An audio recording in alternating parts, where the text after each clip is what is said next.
The unexpected encounter. The sun had not yet reached its highest point over the vast Texas plains, but dust already danced in the air in golden tones. Ethan Cole, a cowboy of few words and many scars, rode slowly among the scattered cattle on the rugged terrain of his ranch. The daily routine was predictable, but something about that morning felt different, almost as if the wind itself carried omens. As he passed a shallow creek, Ethan noticed a strange movement among rocks and dry bushes. A small body stumbled, barely keeping its balance. His heart raced. Who could be out there? Cattle rustlers? Or worse, native warriors seeking revenge? But it was a boy. A young Comanche, no older than 10, wearing torn clothes and dust covering his sun-bronzed face. His dark eyes reflected a hunger and desperation Ethan knew all too well. He hesitated. Most of his neighbors would have raised their rifles without thinking. But Ethan felt something different. The boy wasn't a threat, just desperate. The cowboy lowered his weapon, approaching carefully. "Come here. I won't hurt you." The boy stopped, wide-eyed, and stepped hesitantly toward the creek. Ethan noticed the finely crafted bead necklace around his neck, patterns he only knew from stories about Chief Red Hawk, a feared Comanche leader throughout the region. A chill ran down his spine. If that boy was the chief's son, his life and ranch could be in danger. Still, Ethan offered water and hard bread. The boy looked suspicious, but hunger spoke louder. Each piece of bread seemed to relieve the despair he had carried for days. Ethan felt both relief and concern. Saving the boy meant defying the unspoken rules of the Old West, risking reputation and safety. Shadows stretched across the hills. The distant sound of hooves and shouts began to reach him. They were not alone. Were they patrols, curious neighbors, or warriors seeking vengeance? One thing was certain: the peace of his ranch would be tested in a way Ethan could never have imagined. Ethan's choice. Ethan took the boy to the cabin, hiding him behind the thick wooden door. Inside, the small space was cold and silent, except for the crackling of the fire in the hearth. He prepared what little he had, a stew with scraps of dried meat and fresh bread he had baked the previous morning. The smell seemed to awaken something in the boy, who looked at Ethan with a glimmer of hope. As the boy ate, Ethan couldn't stop thinking about the consequences. If the Comanche warriors discovered he was harboring the chief's son, his life could end before sunset. But there was something in the boy's eyes, a mixture of fear and trust, that prevented Ethan from stepping back. He had to do the right thing. The boy began speaking in Comanche, words Ethan couldn't understand, but universal gestures of hunger and need were clear. Ethan realized the boy came from a strong culture that honored family and tradition above all. Every movement he made conveyed respect and caution. Meanwhile, the afternoon advanced. Ethan heard hooves in the distance. 3 figures appeared on the trail: Sheriff Tom, a well-known neighbor, and 2 men from town. "Ethan. What are you doing with that boy?" yelled the sheriff. Ethan explained quickly, carefully. The boy was weak, lost, and hungry. The sheriff frowned. "He's Comanche. Red Hawk's children don't get lost by accident. They will want justice. And blood." Ethan knew it. He took a deep breath, preparing for what he knew would come. He couldn't simply return the boy and hope everything would be fine. By dusk, the sound of hooves became clearer, rhythmic, and threatening. Comanche warriors approached, led by a messenger whom Ethan recognized only by his ornaments and markings. It would be a night of confrontation, or an unexpected alliance. The ranch siege. Night fell like a heavy silence over the plains. Ethan placed the boy behind the hearth, trying to protect him. Outside, the sound of hooves drew closer, each beat echoing like a war drum. The tension was palpable. Suddenly, a voice cut through the air, clear and authoritative. "White man, we know you have something of ours. Hand over the boy." Ethan took a deep breath. He knew it was Chief Red Hawk. The most feared man in the region, a leader who had never lost a battle, was there. Ethan raised his hands, trying to show he meant no harm. "I haven't hurt him. I just tried to help him." Silence fell again, broken only by the sound of hooves and wind. The boy looked at Ethan with wide eyes, knowing that the decision to save or flee now rested on him. Red Hawk dismounted slowly, his gaze fixed on Ethan. Every warrior behind him maintained a firm posture, ready for any sign of attack. The atmosphere was one of judgment, and Ethan knew any false move could mean instant death. The chief studied Ethan for long minutes. Then, finally, he spoke in a firm voice, "You fed my son. You showed compassion. But how can I trust you?" Ethan's heart raced. He needed to prove his intentions were pure. The test of trust.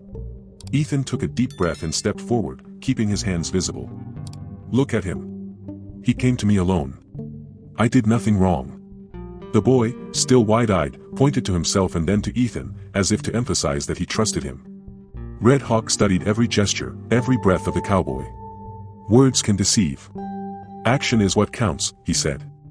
Then he ordered his warriors to form a tighter circle, keeping Ethan and the boy in the center. Every arrow, every weapon, was positioned for defense, or attack. Ethan felt the weight of the situation. 200 experienced and disciplined warriors. Any misstep could be fatal. He needed to find a way to show that his help to the boy was sincere. Then he had an idea. He took a torn piece of the boy's clothing, still stained with dust and dirt, and handed it to Red Hawk. "This is all that remained of his clothes when I found him. He was alone, hungry, and lost. I didn't touch anything else. I didn't want to harm him." The chief examined the cloth carefully, and Ethan noticed a slight relaxation in the shoulders of some warriors. Small signs, but promising. The boy, realizing the chief still doubted, approached slowly and, with a trembling voice, began to recount what had happened. He spoke rapidly in Comanche, but the intention was clear. He had gotten lost, was alone, and Ethan helped him without asking for anything in return. Every gesture of his conveyed sincerity and respect. Red Hawk listened carefully, observing every detail. Finally, he lowered his hand in a signal to pause. The tension was still intense, but a thread of hope began to appear for Ethan. The next move would be crucial. The warrior's dilemma. Even with the boy's explanation, some young warriors murmured among themselves.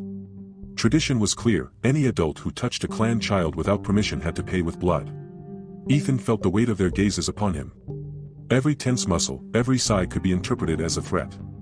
The boy, sensing the danger, held Ethan's hand as if saying, "Trust me." That small, almost imperceptible gesture showed courage and confidence, something Red Hawk valued more than any display of force. The chief spoke again, this time in Comanche, and Ethan noticed the change in tone, no longer a direct threat, but a consultation. He explained that the young warriors could choose between honoring tradition or recognizing the bravery and compassion shown by the white man. Silence fell over the circle. Ethan took a deep breath, feeling every heartbeat reflected in the wind over the plains. He faced a choice that could define not only his life but also the future of relations between his ranch and the Comanche clan. The boy, firm, began to recount again, detailing every act of Ethan, the shared food, the protection offered, the shelter on the cold night. Each word seemed to soften the hardened hearts of the younger warriors. Small nods appeared here and there. Red Hawk observed silently, his gaze severe but attentive. He knew this was an important lesson: justice and compassion had to coexist.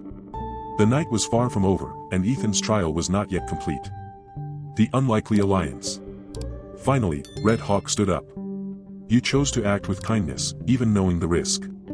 That is not common." He approached Ethan, studying every scar and wrinkle on his sun-hardened face.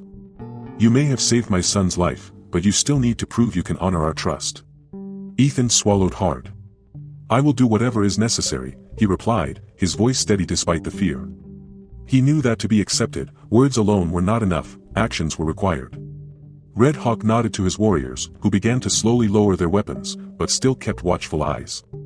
The chief proposed a solution: Ethan should escort the boy back to the Comanche camp, where the elders and leaders of the clan would decide if he could continue to be trusted. It was a risky mission, traveling through the night with the boy, facing possible ambushes from other clans or outlaws. The boy looked at Ethan, his eyes shining with trust and gratitude. It was a moment of silent connection, an understanding between two different cultures. "Let's go," said Ethan, mounting his horse. The boy climbed on behind him, holding on tight. As they rode under the starry sky, Ethan felt the wind cutting across his face and realized that this journey was not just about saving a child, but about building a bridge between worlds that seemed destined for conflict. Silence was almost sacred, broken only by the crackle of flames and the rustle of tents. Red Hawk approached slowly, his penetrating gaze fixed on Ethan. "You brought the boy here," he said, voice deep and controlled. "Now, the elder's decision will be final." From the snapping of branches to the distant howl of wolves. Hours later, dawn began to tint the sky. Nothing had attacked the camp. Ethan had fulfilled his duty without spilling blood.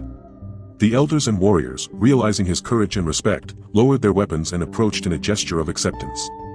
Red Hawk, with a slight smile, extended his hand. "You have proven your honor.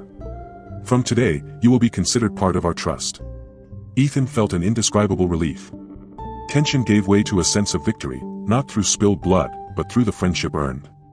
A bridge between two worlds. In the following days, Ethan became a regular visitor to the camp. He learned customs, rituals, and stories he had never imagined. The boy, now safe and healthy, accompanied Ethan with curiosity and joy, translating small gestures and words between the cowboy and the warriors. Ethan's ranch, once isolated and suspicious to the Comanche, became neutral ground. Now any Comanche could visit without fear, and white neighbors also learned to respect the tacit agreements of peace. Small acts of trust had built a bridge between two cultures that once saw each other as enemies.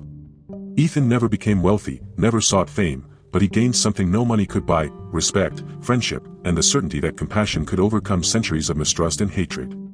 The boy grew into a young leader, a mediator between the ranch and his people. Ethan spent his last years surrounded by friends from two cultures, always remembering that night when a hungry child and a stranger cowboy changed the fate of everyone around them. The Old West, with its endless plains and starry skies, had witnessed more than battles and gunfire. It had witnessed courage, empathy, and the proof that sometimes peace begins with a simple act, offering food and shelter to those who need it most.